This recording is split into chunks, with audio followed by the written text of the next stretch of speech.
everybody, and welcome back to the General Eclectic Podcast with Rod Dreher. I'm your host, Kale Zeldin, and we are very excited. We have a guest joining us today, Tim Stanley from across the pond, and we're going to talk a little bit about his background and his new book, Whatever Happened to Tradition. But before I kick it on over to you, Tim, Rod, what's going on in Baton Rouge, man? It's hot. It's humid. The air conditioner is on, and it's mid-December. So, the mosquitoes will be out any second now. So, so I'm happy to be talking for the second week running to someone from the UK, where I suspect, like you in the Northeast, Kale, they're having a proper Christmas weather. Yeah, we are. Tim, how are things over there? It's actually quite warm today. It's wet. I've just had my booster jab, so there might be feverish quality to this. Yeah, highly likely that you'll be fine. So, well, great. All right. Well, Tim, for our audience, can you just give us a little bit of background about, where you're from and what you do, what you studied, and where you've been? Sure. I am Tim Stanley. I come from Sevenoaks in Kent, which is the Alabama of England, and I mean that as a compliment. Nice. It captures an image. It's a very, very conservative. Actually, it's a very Protestant part of the world. We have a huge concentration of Protestant churches. Just down one road, you'll find everything from Methodist to Quaker. It was a sort of a heartland of the Protestant Reformation. I grew up here. I was, as a teenager, very left-wing. But when I went to university, I became a Christian and then Catholic. I sort of moved up through the various ranks of bells and smells until I hit Roman Catholic. And I also became more conservative. Which is totally normal, right? I mean, when you go to university, this is all very, very in keeping with what most of our young kids do when they traipse off to college, right? See, when I arrived at university, I was already a well-read, fully fledged Marxist. I didn't become a Marxist at university. I was one before I got there. So I think that's very important. It was actually at university that started to change. But I didn't properly become right-wing until about 10 years later. But either way, I graduated in American history. I came to America. I've written several books about American political history, including a sort of biography of Ted Kennedy and a biography of Pat Buchanan. I know the American conservative well for that reason. While I was writing those books, I was living in America on and off, and I started to write about American politics for British newspapers. And somehow I got picked up by the Daily Telegraph, and I ended up becoming a sort of an ad hoc correspondent for them. I was a blogger when those things used to exist. And I got picked up by the newspaper when I got back to London. I became an editorial writer. And for 10 years now, I've been working as a journalist, columnist, and editorial writer for the London Daily Telegraph. So that's what I do. I write a lot about America. I write mostly now about British politics. And my main new job is I am the sketch writer, which means I sit in the gallery watching parliamentary debates, and I write what is essentially a satirical take on those debates. I don't know if American newspapers do it, but it's it would be so bloody boring if we did it, because I as a political junkie as a kid, I used to remember watching C-SPAN. That's where the House of the Senate is broadcast on cable television, and I'd watch it because I was a nerd. And then I caught a session of Parliament. I was like, well, this is where it's at. Parliament is excellent. It's great TV. So it must be kind of a fun job for you. It's enormously fun. Look, the politics has declined in character and in quality in Britain. It's not what it was. Although we now have one of the funniest prime ministers of all time, Boris Johnson. Sort of the closest thing to Disraeli you'll get in this century. The trick of a sketch writer is to sort of cultivate crazy characters. So, for instance, there's an MP called Sir Desmond Swain, who refused to wear a mask for weeks when everyone else was told they ought to wear a mask. He refused to wear one. But he finally obviously realized he had to do something. So he showed up to a debate this week with a gorgeous silk scarf wrapped around his face like the Invisible Man. And while everyone else was debating the restrictions, I was just watching Sir Desmond as this silk scarf slowly went down below his nose, below his mouth, below his chin, until eventually he just whipped it off like a Las Vegas stripper and stood up and gave this fantastic speech against the restrictions. And so that's what you do. You sort of find favorites and build an entire comedy world around them. There will always be in England, thank God. That's so wonderful. You can't imagine. Well, here in Louisiana, we could have politicians like that, but even they now in these boring modern times seem to be fading. But, yeah. And I mean, America, I look to America as one of the reasons why I was drawn to writing about it, for those great American characters. And certainly the South produced some fantastic ones. I don't know if Randolph of Roanoke counts as he is a Southerner, isn't he, really? Yeah. Oh, yeah. So that's my sort of model of a great, mad, aristocratic Southern politician. And there's still a bit of that in Britain. There's still a bit of it, but it has declined because managerialism has taken over. That's a great call. I feel the same way here. Especially at the national level.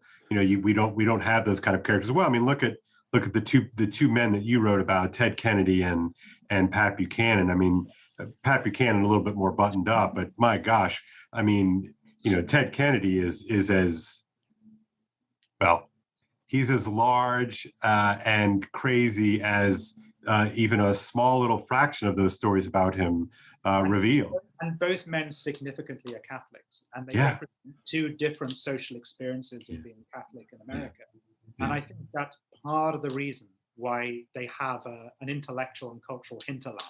Yeah. I think it's partly a Catholic inheritance. Yeah. Tim, one thing I wanted to start with, and you start your book about tradition on the question of the Cathedral of Notre Dame in Paris. I want to let our audience know that it was you who had the scoop recently about the woke Disneyfication plans for the cathedral that the Archbishop, now outgoing Archbishop of Paris, was trying to ram through. You broke the news. This was reported in France, and they ended up doing it anyway. So what's your take on where things stand now with the cathedral and its plans? First of all, it was broken by me and my excellent colleague, Henry Samuel. I do want to stress that. He did most of the work because he can speak French. Where do things stand? I have a feeling it's going to go ahead. And I think the basic reason why it will go ahead is because in this world today, I can't see a political rationale for it not to, if that makes sense. Yeah. There are those of us who look at what they're planning to do, which is to basically transform the interior of the church outside of mass times into a kind of a museum, where you walk around the chapels, where you will see exhibitions about elements of the Catholic faith, and you'll be educated as you go around, which is not an inherently bad idea. I think it comes from a good place. I'm sympathetic towards the idea that you need to teach people about a religion which has been forgotten. The question is it appropriate to do it in that space and to change the nature of the cathedral? So they're going to go ahead with it. Some people like me and a certain brand of Catholic would look at that and would instinctively say, this is a place of worship. You don't do that there. But in the modern world in which people don't instinctively do worship, and in which the very concept of transcendence and of a sacred space has been lost, it doesn't surprise me that the French state is probably not going to step in and say, don't do this. Because why would the French state object to something which is very much in keeping with the culture of the times? And if the church wants to do it, if the perception is that the church wants to do it, then why on earth would it be prevented from doing it? So why did you start your book with the example of Notre Dame catching fire? Oh, partly because it was a great metaphor for a symbol of tradition being burnt. I mean, that's a wonderful way of capturing the possible problem of tradition being in decline. But also because I was struck by how moved the French and the rest of the world were by the incident. And that was really quite surprising. Why is it that people should be so upset by the destruction of a building? Well, that's because it's not just a building. It's because of what it represents. And I suspect it's because a lot of people realize that not just an architectural statement, but a statement of belief was in trouble. And that was very significant. There was a fantastic headline, it's an Associated Press headline, that said something like, I have to paraphrase, it said something like, tourist attraction Notre Dame, also celebrated as a place of worship. It was called a Mecca, right? I mean, one of the headlines. Yeah. Notre Dame, also celebrated as a place of worship. And I thought that was really interesting. When you live a couple of generations after the decline of Christianity, I don't mean it's gone, and we'll go into that. I'm not saying it's gone. But when you live a couple of generations after the loss of Christianity as the centrifugal force of Western life, then churches become strange artifacts. And I'm intrigued by how people who don't believe respond to them, and why it might be that when they see something that doesn't necessarily mean anything personally to them, why it might be that they're so moved when it's burnt down. And when I researched into it, I realized, of course, Notre Dame has changed over the centuries. It has been redesigned. The church has done some horrific things to it. It's doing it again. That's perfectly in keeping with Catholic tradition to redesign, repurpose churches. Right. And so you realize that actually you can tell a whole story about how tradition ebbs and flows, peaks and troughs, and how people lose touch with it and then seek to bring it back. And so out of the ashes, phoenix-like, I realized here was a convenient metaphor, a great way to begin the narrative of a tradition in decline, yes, but also a tradition which still moves people, even though they don't know why, and a tradition which history shows can be rebuilt. Yeah, I remember when it happened, and there were a bunch of really great stories that kind of came out of it, and one of the stories that really hit home for me was apparently there's a road in which trees were grown as replacements for portions of the roof in anticipation of just such an event. And as an American, that struck me as just kind of like blew my mind that there could have ever been a culture or a society that could think in those terms outside of, I mean, us, it's a news cycle or a Twitter thread cycle, much less, but this idea that you would grow a grove in anticipation, that would take 100 years to grow to maturity in anticipation that it would be needed and necessary for this kind of built theology. It's really remarkable. There is a college in Cambridge which did some restoration work recently, and they bought and opened a mine so that they could produce exactly the right kind of stone. Yeah. Now that's pretty. Why do that? Why is there a desire for fidelity to original materials? Now, if it were purely aesthetic, I actually wouldn't. I'd understand that aesthetically, but I wouldn't be so comfortable with that, because that starts to seem almost trivial. But of course, it's not that, is it? It's the way in which the material and the design articulates a message, a statement, a cultural identity, which is central to that society, such that when it is damaged, you want it rebuilt exactly as it was before, or improved, or embellished, perhaps. Because these things grow. I mean, Notre Dame is really like a tree. It has grown and flourished over centuries. But that's what you want to maintain as the central message of what it symbolizes and represents. Now, you start your book out by saying that tradition can be restored. Now, Tim, I thought that we've been told by progressives that you can't turn the clock back, that that's just cheap nostalgia. What would you have to say to them, to those who say that tradition, or are looking back fondly on tradition with an idea of recovering at least some of it, is they say it's just a right-wing project? What do you say? Well, if you're saying you shouldn't turn the clock back, that's nonsense. That morally makes no sense, because it's entirely conceivable that when you take a wrong turn, you want to go back and either retrace your steps or take a different direction. So to say that one shouldn't do it is to imply that progress cannot go wrong, and you wouldn't want to get that. That's just madness. But to say also you can't do it, which is something which is really woven into our cultural DNA. We're constantly it's not just that you shouldn't, but you actually can't. Well, historically, we've done it many, many times. And in fact, some progressive projects in the 19th century sold themselves as turning the clock back. When one thinks of my country and the labor movement here, this was a movement which wanted to build a new society, definitely. But it justified that by seeking examples from the past of what it wanted to recreate, to give the impression that the things that were wrong with this society, those were the foreign and new imports. Those were the exploitation of people, the industry, the speculation. This was something new. And this was something inauthentically English. And what we actually want to do in building something new is actually go back to something that was there before. And of course, if you then translate that to American political discourse, it's striking how often left and right will appeal to constitutional fundamentals. What is America really all about? What has it always been trying to do? So even those who sometimes say you can't turn the clock back, I've found that you very often find that part of their narrative is that that's exactly what they're trying to do. And even the most revolutionary of societies will do it, so that even the French Revolution will claim some sort of classical antiquity as the basis for its thought. So it's this Christian edifice which has been put upon us that's wrong, and we're actually getting back to a glorious past.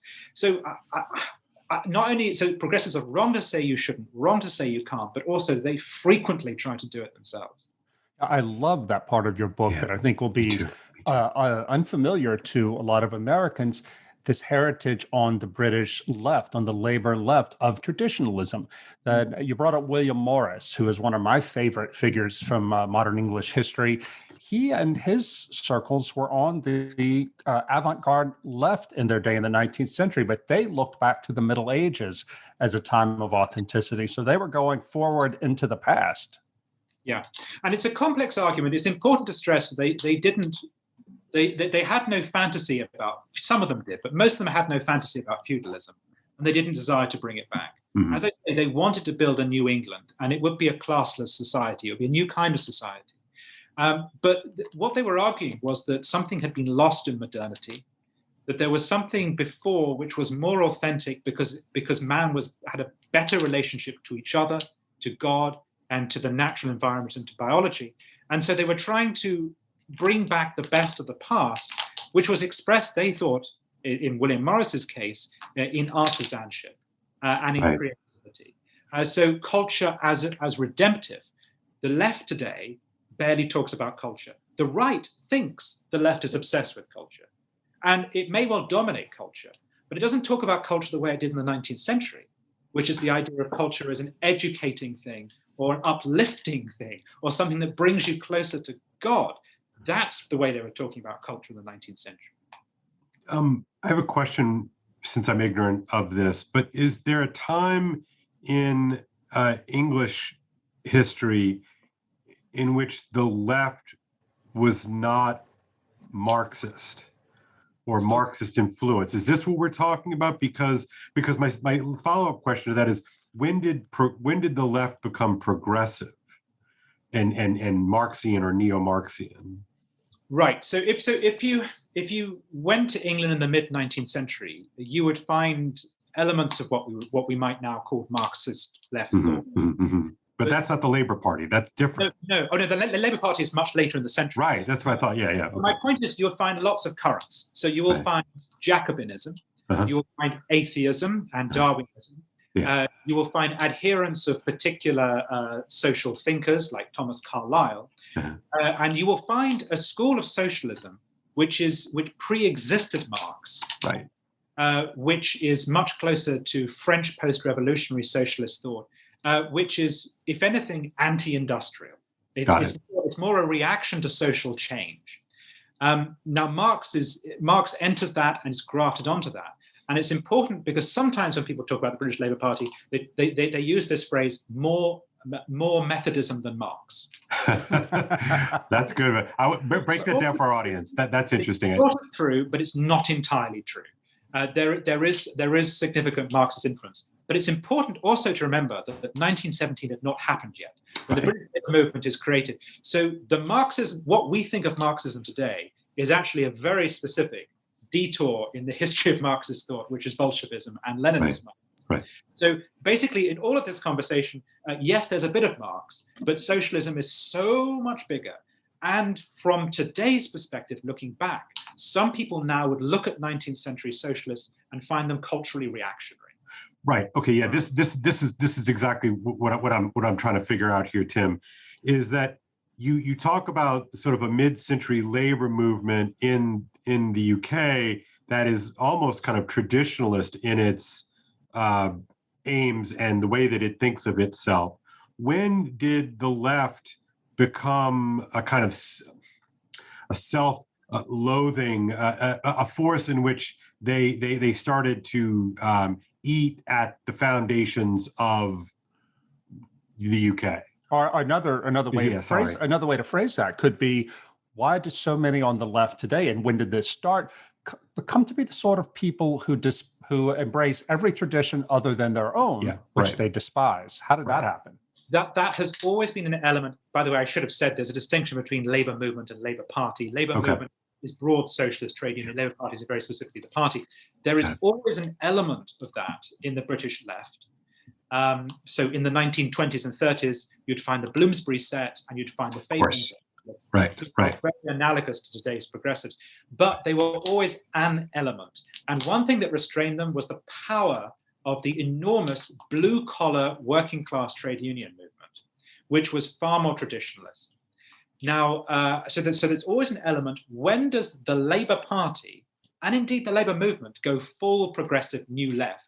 It's really the 90s onwards. Right, okay. It's really a very recent thing. Right up until the 1970s, the Harold Wilson and Jim Callaghan government, you would look particularly at that last 70s Prime Minister, Jim Callaghan, and he was compared at the time to Stanley Baldwin. There's a famous interview in which someone said, "You're compared to Stanley Baldwin, a conservative Prime Minister."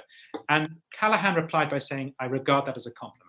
Because what I seek is to reconcile society to its disparate parts. I seek to reduce tension, not to actually increase it." So the left really only went fully culturally progressive from the 90s onwards. And that was just to say, it was partly because they dumped the economic radicalism. Once they did that, they had to have something else that was a motor force, and social progressivism, cultural progressivism became the new motor force. In the same way that in the Democratic Party in the 1990s, you would have found conservative Southerners right up until really until 2006, 2008.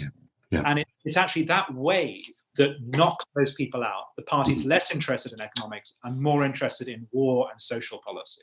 So what is it about contemporary Western conservatives? We do not seem to be all that traditional. We have the reputation of being traditional, but I wrote this book back in 2006 called Crunchy Cons, in which I talked about a sort of conservative, a fringe conservative, that is much more interested in preserving like historic buildings, ways of life, etc., which, and these people like me, are looked on with askance and suspicion by more normal Reaganite type free marketeers. So I think it's actually not really true that most on the contemporary right are traditionalists. What do you say? Frustrating thing is that conservatives are usually obsessed with history, but they know very little of their own history. They know it essentially from about 1945 onwards. They have a Cold War view of the world. And in that period, particularly America and Britain had to deal with the problem of socialism. In Britain's case, both abroad and at home. And so the conservative parties made peace with liberalism and came out as swinging as a defender of the market. And in the case in Britain, we ended up turning the clock back by trying to reverse socialist measures like nationalization and privatize things and to revive the market.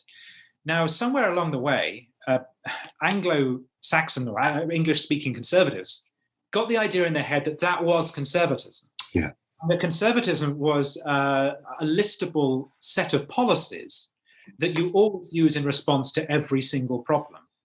And this has become so embedded. And the problem with that, of course, is aside from it being historically inaccurate, it's also deeply unconservative. Because conservatism really, at its heart, and this is very Russell Kirkian, is anti-ism.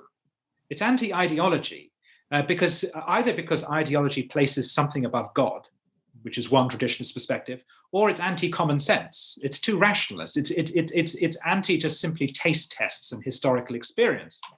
And economic and social conditions have changed since the Cold War. They've changed dramatically. So the idea that you would be applying the same market-based philosophies of the 1980s to today, and that it would work exactly the same, is deeply unconservative and bizarre. And it's not what conservatism historically has been like. And you could go back, I mean, people think, thanks to Reagan and the popularity of Reagan, who's really sort of carrying the flame of Goldwater, you think the Republican Party was defined by free trade economics.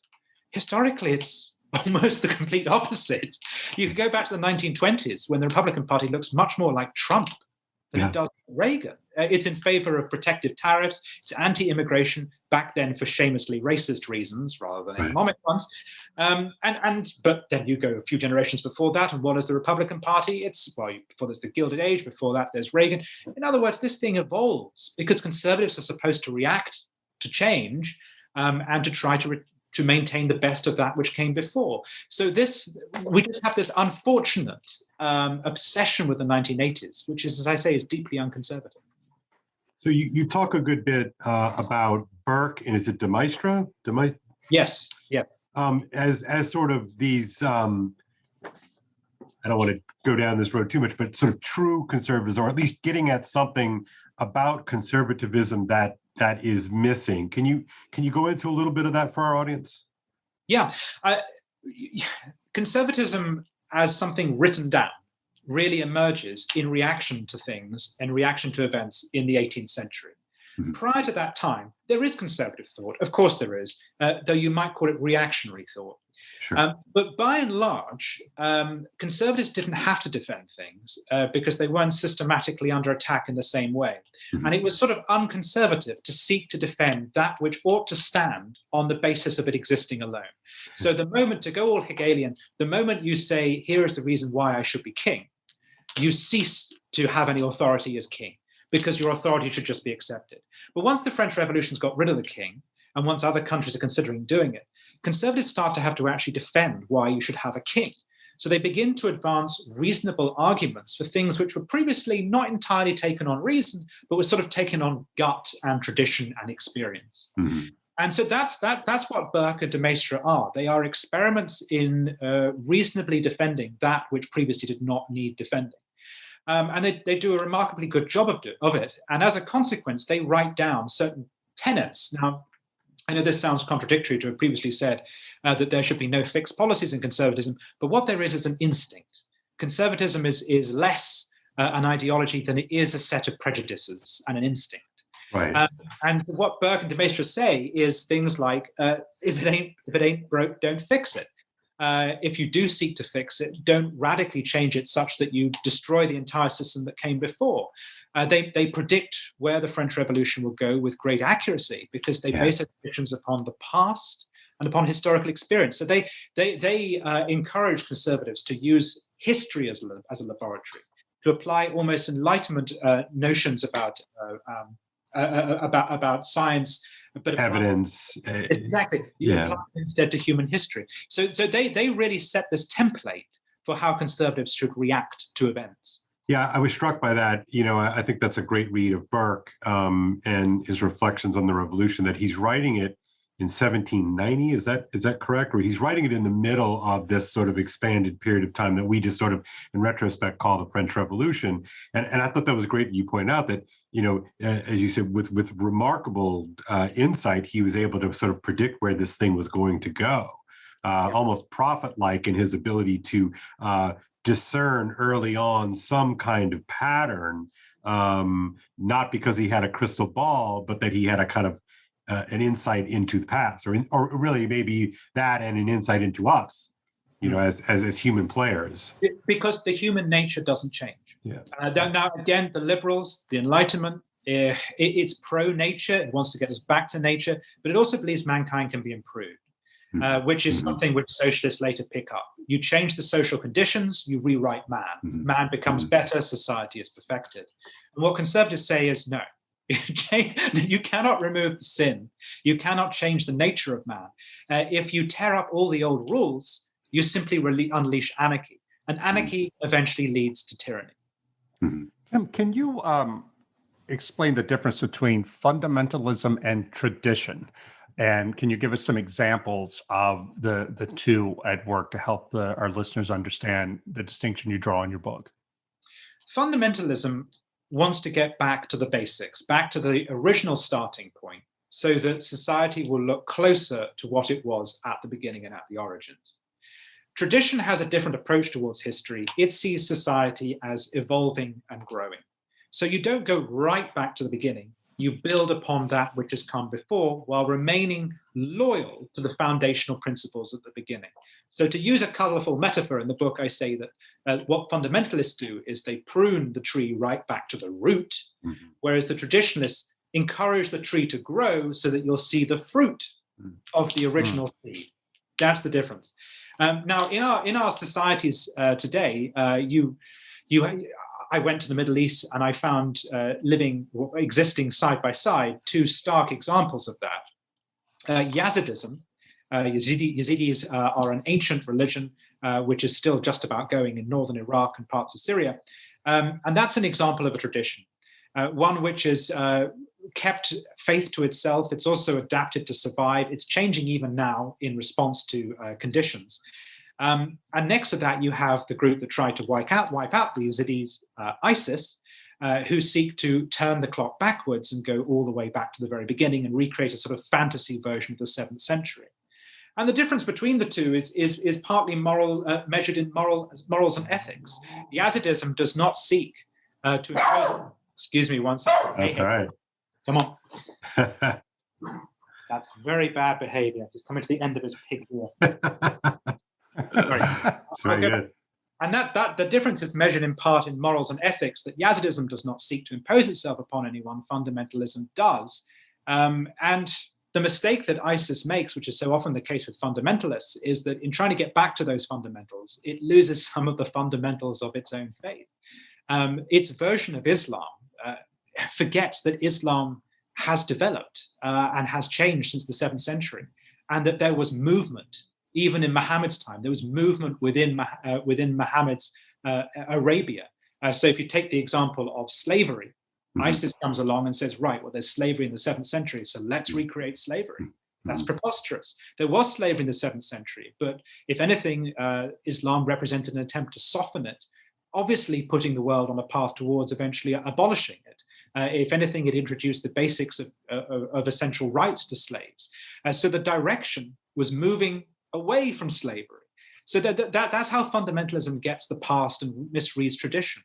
It tries rather childishly to recreate original conditions, and conditions change, and good traditions acknowledge that. Yeah, I really appreciated that part of your book, because it helped me to see, naturally, the three of us are not Yazidi or Islamic. We're all Christians here. And yet, so looking at the example that you draw there, Tim, I thought was very helpful, because you can see that difference, that ISIS is almost a kind of a stereotype of itself. It's sort of two-dimensional and an overly simplistic heuristic. Whereas Yazidism is a I guess I would sort of call it a living tradition that is adaptive, that takes the past very seriously, but it is, despite being, attempts at eradicating them by ISIS, has even in these sort of most perilous of situations is adapting to preserve itself. And how do you see that model as essential for the three of us? We live in weird countries. And we, by virtue weird in the sense of Western, educated, industrialized, rich, and democratic. Yeah. Sorry. Sorry. These are also weird societies. We're weird and weird. But the three of us would consider, just by virtue of our spiritual commitments, our religious commitments, are considered almost beyond the pale in our respective environments. So how might we look at this example that you sketch between the Yazidis and ISIS? I feel like a Yazidi, right? Now, at once that is a ridiculous claim to make, because this is a people going through a genuine physical persecution. But my point is that when I met the Yazidis, I was really struck with their how they use tradition as a coping mechanism. That it helps to define who they are, such that they could be standing in the busiest cosmopolitan street and they would still be themselves. They would be in the world, but not of it, to use our phrase, to coin a phrase, right? Which doesn't mean you're hermetically sealed from the world, because it's impossible, and it'd be an unhealthy thing to try and do it. But nonetheless, that you can move through it while retaining a sense of identity and self. And the more that my Catholicism grows and embeds itself in me, the more comfortable, in a way, I feel in this society, because I don't feel challenged or threatened by it. In a way that a lot of people feel alienated, alone. I feel those things myself all the time. Of course I do, for personal situational reasons. But I don't feel threatened because I always have the church to go to. I always have my prayers. I always have my identity in the things that I do, which help me to retain my own identity, regardless of what this society chooses next week to suddenly believe and to do. I don't care anymore. I'm starting to not care what this society. That's great. That is great.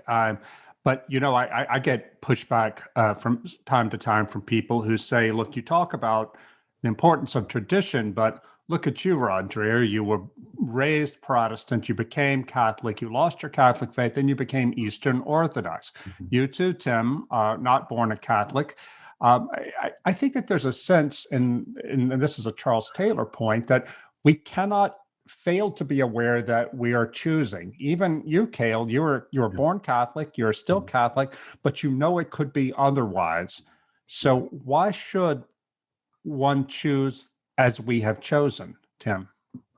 Yeah, I mean, and as I argue in the book, I think one of the paradoxes and blessings of living in a liberal democratic society is that we are free to choose, and therefore that we can be consumers of tradition. But I would stress that again is something which has often happened before. That in societies, even in Christian societies, where the Christianity has fallen away, generations have subsequently then chosen to revive it. So they have chosen to be themselves, if you like. Or you'll get a wave of proselytizing and conversion from somewhere else. So people in the past have often chosen to opt into a tradition. Because you're someone new to it, I do think it's a different experience to someone who's born in it. And sometimes people who are born in it will mock me and find me odd for having chosen it. But I'm jealous of them. It's a completely different experience to have been born and raised Catholic. Nonetheless, I think the only answer to that mockery is to try to live it well, and to stress that just because a girl has a right to change her mind. And I have a right to change my mind. It doesn't mean I'm going to change it again. I have been on a journey, which is the most incredibly liberal and Western thing of all. And Western society really ought to congratulate and celebrate me for having been so open-minded as to choose something completely outside of the world in which I was raised. So yeah, I'm a consumer of tradition. I'm open about that. I think that's a blessing of our society that we get to do that. It's not that I want to compel other people to be part of a tradition. I just want there to be sufficient education and understanding of different traditions that people can make a good choice. And I think part of the problem with society now is that education and that understanding is so squeezed out of the culture that people don't get to hear the good news. How so, Tim? How do you see that playing itself out, this squeeze? Well, I mean, if in this country, in Britain, culturally, we just don't talk about religion except either as a sex scandal or a cultural peculiarity. Yeah.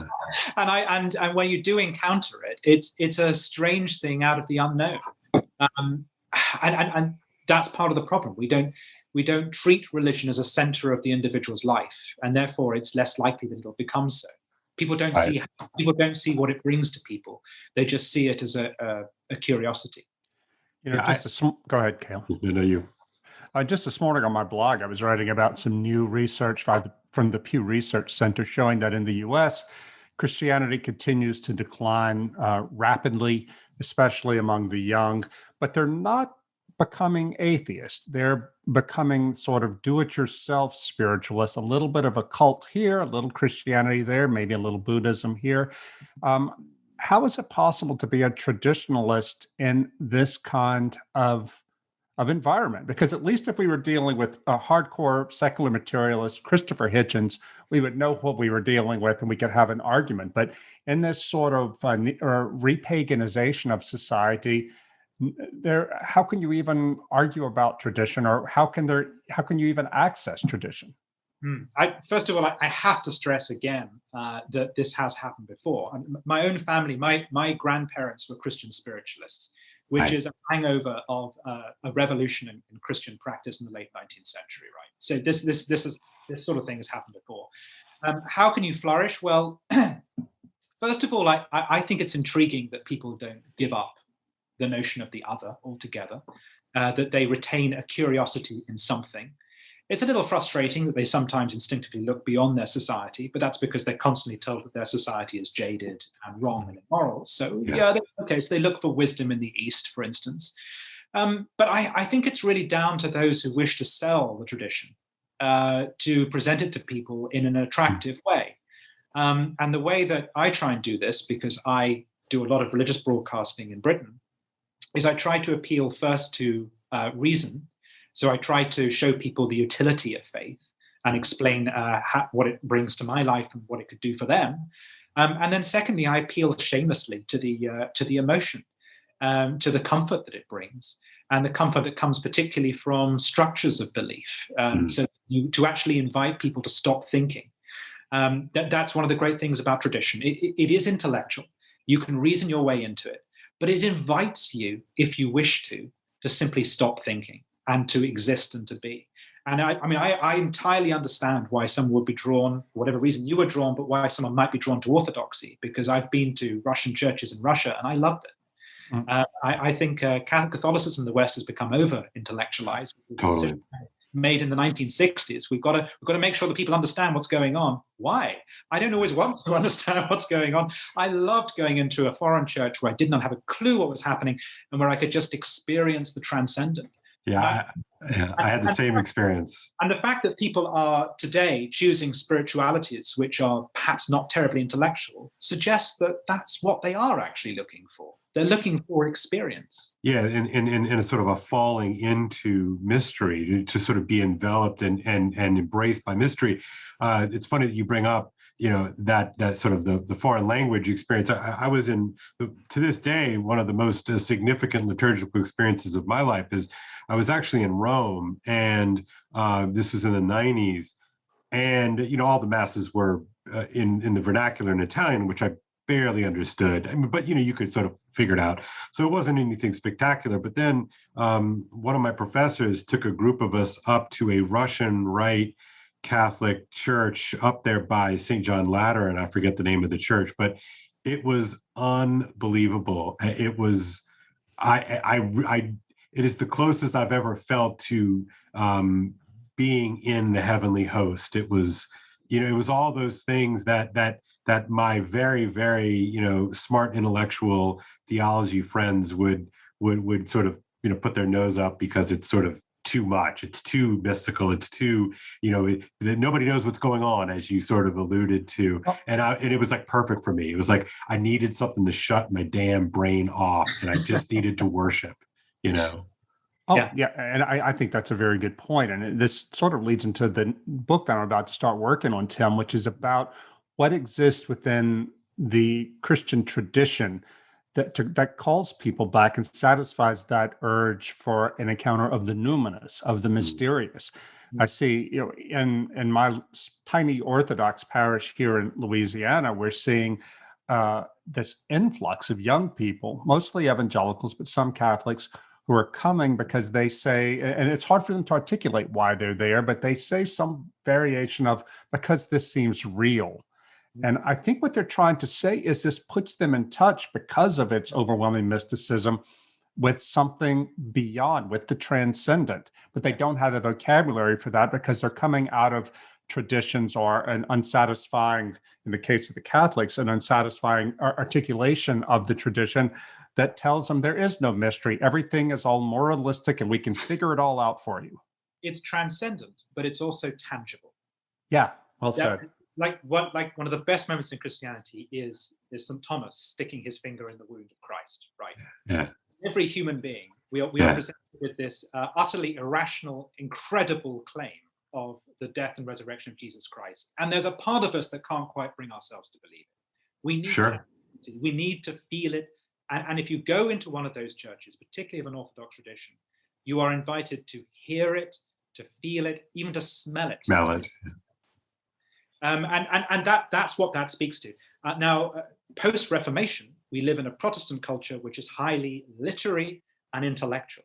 There are many strengths to that. There's transcendence in particular through fantastic Protestant hymns, and my country is home to that, and home to the great tradition of the evensong. But one of the downsides of that is it has downplayed the sensory. And I think that's something that I would encourage. I really want my church, the Catholic Church, to revive. And when I joined the Catholics, I was disappointed that it wasn't there. And so one has to go to Latin Rite, etc., to experience it, not for any political reason, but because it's just where it's on offer. But I think that's what it's speaking to in part, is the doubt, is actually the doubt. Ironically, the thing which is most often associated with not thinking, with surrendering and submission, actually is speaking to the rational doubt that needs to see and smell and hear something. Okay, can you tell us real quick, sorry, Kale, I want to jump in here. Can you tell us what you think of the Latin Mass movement within the Catholic Church? Pope Francis has his own take on it.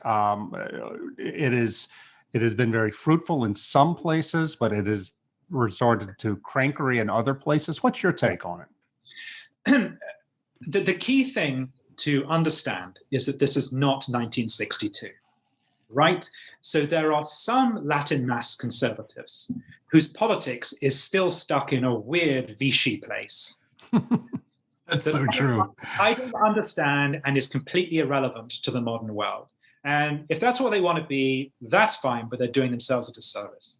But equally, there are critics of the Latin Mass who are stuck in JFK's presidency. Yeah.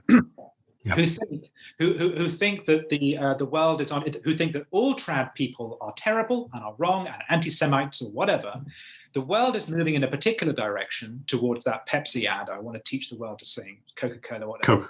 Coca-Cola. And any attempt to revive the Latin Mass is to take us away from that historic tradition, that historic mission to move towards the liberalization of the church. In either case, left or right, trad or modernist, the key takeaway is they're totally out of touch with the economic, social conditions of today. That's not the world in which people are going to church anymore. And the striking thing among most young traditionalists who I speak to is they haven't got a clue what either side is talking about.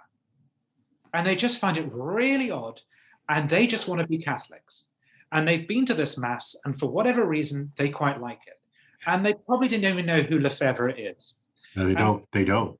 And they have a palpable desire to be led by Rome. They have a palpable desire to have faith in the Pope and to be able to point to the people as the Pope, as the defender of the faith and the articulator of truth, etc. They do not wish to have any schism or any break with Francis. And so when Traditionis Custodes was put out in this country, most bishops quietly said to the priests who do the traditional Mass, carry on with it. I will do the barest minimum of what I have to do, but basically go on with it. And the two main reasons why they did that is because the priests who say the traditional rite are usually the hardest working priests in the diocese, because they take their religion very seriously. They pray, they actually do it. And the other reason why they do it is because they are areas of growth. And if you were to suddenly shut down those services, you'd lose people.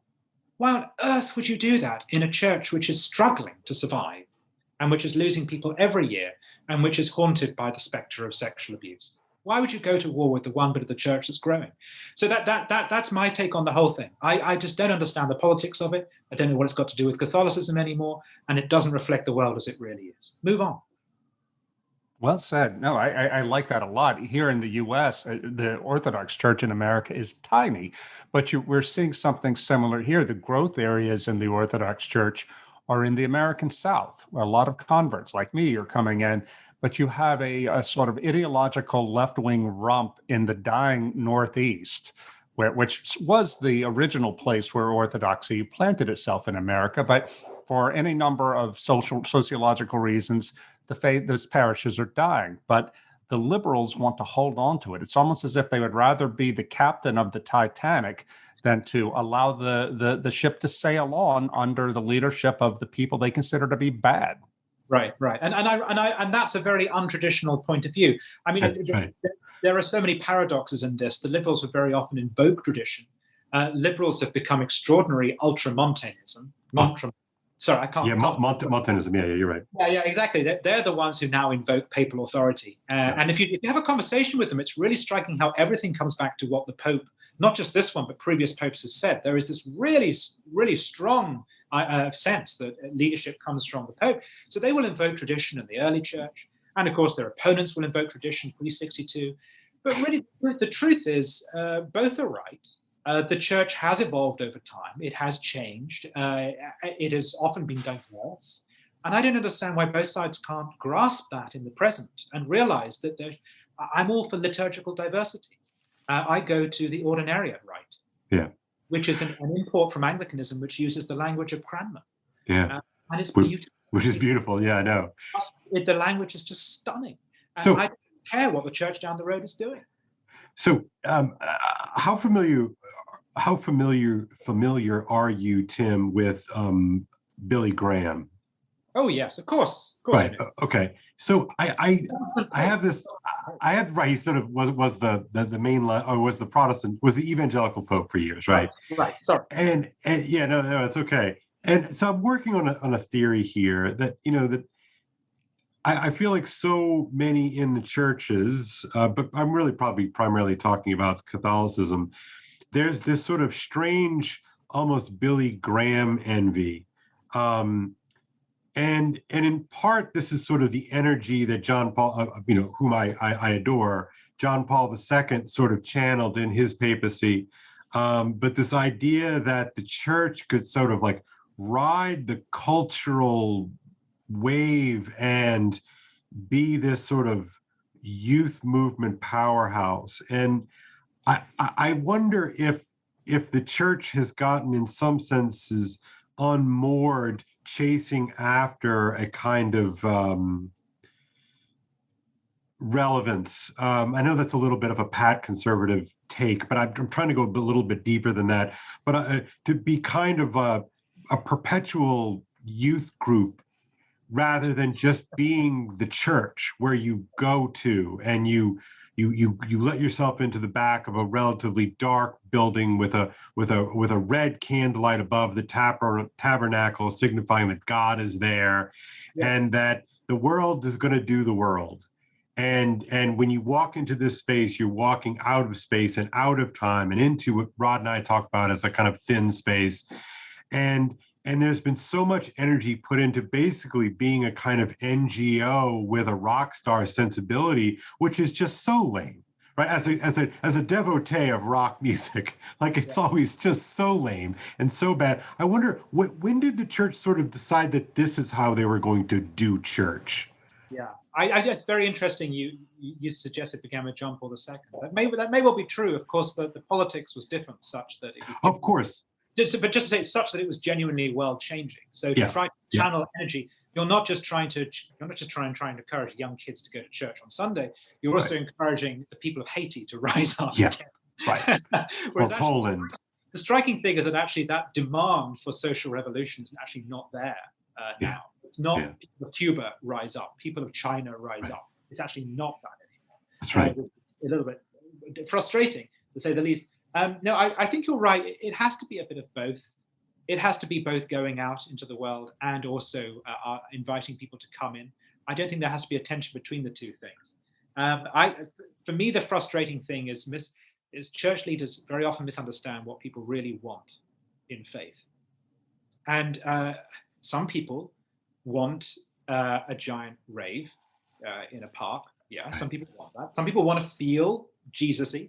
That's great. Some people do want it. Actually, the vast majority of us, religion is births, deaths, and marriages.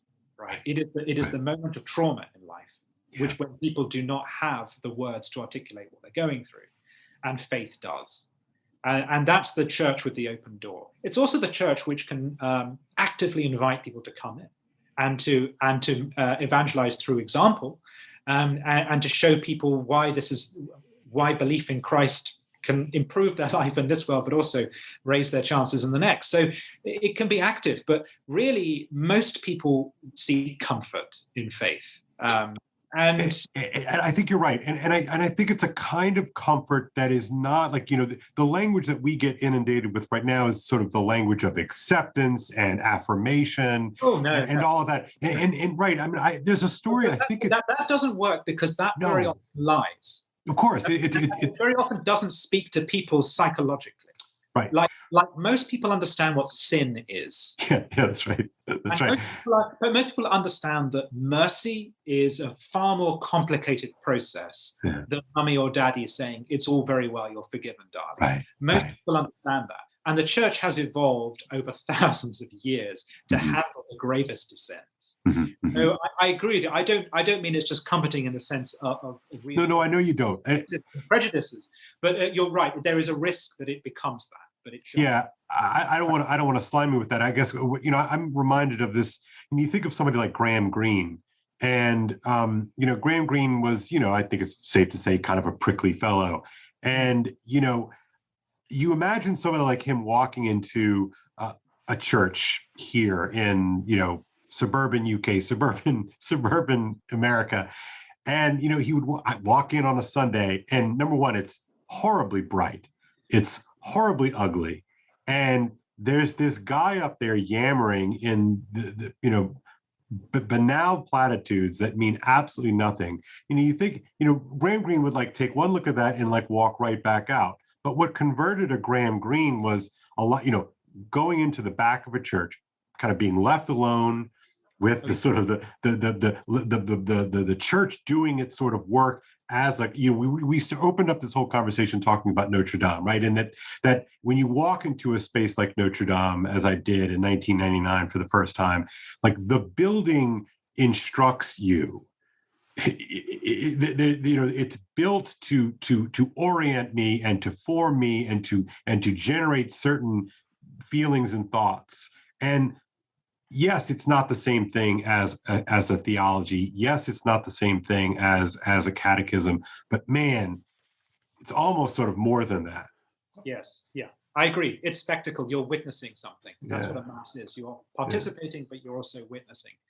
And I think one of the most interesting Catholic figures of the last 100 or so years is Oscar Wilde.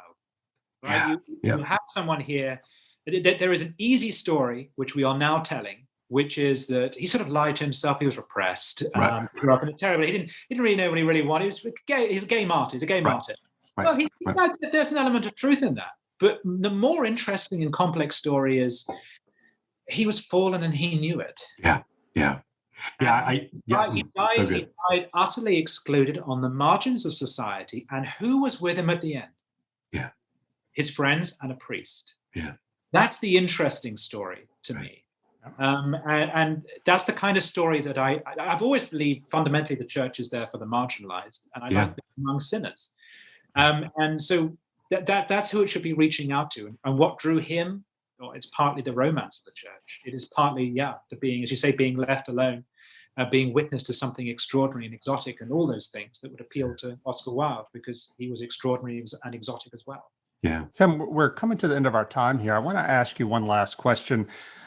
Your book is now out in America, your book on tradition. And if many people may think that a book written by a Catholic conservative about tradition may well be a pessimistic book, a dark book, but it's not at all. It is a hopeful book. Can you tell me where you, as a Catholic conservative, find hope today, and maybe even name a couple of figures or movements that you think we should be paying attention to because they are showing us how and why to hope? Why should we hope? One, because if you are a Christian, you have to hope. Because to lose hope, to despair, is sinful, really. It means you don't have faith in the ability of Christ to transform society. And I do. I have faith in the Holy Spirit. So I, of course, totally reject that kind of despair. You have to have hope if you're an American, because being American is all about believing that tomorrow will be a better day. And you have to have hope if you're British, because we never panic. That's what I was raised to believe as a child, was that the defining thing about being British was you could do anything to us, and we would just keep, as Churchill said, we would keep buggering on. So I think there's something, if you believe in tradition, you cannot despair. As for what I think is changing the world today, well, I have faith in those little communities that keep things going, like the Amish or the Mormons. I think they're pretty inspirational. I have faith in the up and coming societies, which I think are going to challenge the West, its dominance, its lazy idea that its values are universal. So I think look to Nigeria, right? Look to look to India. Look to those emergent societies, because they are really interesting. And look also, we've mentioned traditional Catholicism. You've mentioned a rise in people converting to things like Orthodoxy. I think among the young people I meet, I'm really struck by a change in their attitude. And they may be a minority of the young people, but the majority, crucially, will go on to produce nothing culturally whatsoever, because anyone who's signed up to this present culture, well, it's anti-culture. Yeah. So they won't be writing the books. They won't be going to the priesthood. They won't be running for office. They won't be shaping the society of tomorrow. Well, and they're not having children. I mean, and again, I don't want to be so overly literal. Right. No, but I mean, but I'm talking about in terms of a movement. Yeah. Like, it's if a predicate of a movement is to opt out of the procreative work of family and tradition, like, you're just not going to last that long, right? But so I think there are many great movements. One thing I would say to an American audience is I personally feel there's a little too much anger on the American right at present. And I know that's because many perceive themselves to be in a near apocalyptic war with the left, that it's a turning point, and if you don't win the next election, you've lost forever. Right. Something that's been said in every town election since the 18th century. So it's a little too angry, and that builds up the idea that all is lost, but really it's not. And the time is coming for conservatives to actually lay out a positive vision of society, which will not just be culturally healthy, but will also find economic policies, constructive, progressive economic policies that will help that culture to develop. You cannot expect people to stay at home and raise their kids, for instance, unless jobs are well paid, unless the tax credits are there, unless their minimum wage is higher, or unless they have, say, daycare or something like that. So I'm just waiting for the conservative movement to realize the thirst that's out there for tradition and actually come up with the policies that support it, rather than just running on constantly being opposition.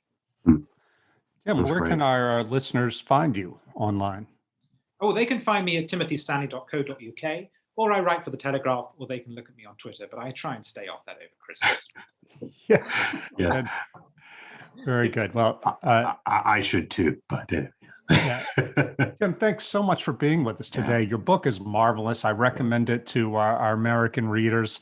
It is a book of hopefulness, which you don't often get from somebody like me, but I think that you've really put your finger on why there's reason to hope in tradition, and why tradition is not what people think it is. I mean, I especially recommend people pay attention to Tim's writing about the 19th century socialist, Christian socialist. I mean, there's a lot of very fruitful thought to be found there.